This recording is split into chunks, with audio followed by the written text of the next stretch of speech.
তথ্যভাবে এখানে এসে পৌঁছে গেলাম এবং তিনি আমাকে যে সম্মান দিলেন এটা আমি সারা জীবনও করব।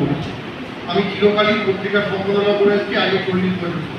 স্টেজে ওঠার অভ্যেসটা আমার খুব কম, কিন্তু জেগে ওঠো নারী সংস্থা যে আন্দোলন চালাচ্ছেন সেক্ষেত্রে আমাদের বিচার করা বলতেই হবে। তিনি যেভাবে এটাকে সংস্থা করে মহিলাদের জায়গায় আনতে পারছেন, আজকে আমাদের ভারতবর্ষের প্রেসিডেন্ট মহিলা, রাজ্যের মুখ্যমন্ত্রী মহিলা, তাও কিন্তু নারীরা সুরক্ষিত নয়। এখন কিন্তু পুরুষের খাওয়ার তলায় নারীদের থাকতে হচ্ছে। সেই অর্থে নারীরা কিন্তু জেগে উঠতে পারছেন।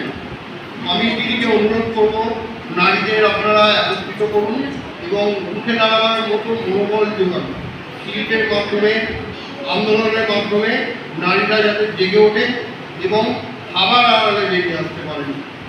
এটা সরকার বলুন, যে কোনো সরকার, আমাদের মুখ্যমন্ত্রী, রাষ্ট্রপতি দেখুন একটা সংগঠনের কী মূল্য থাকতে পারে।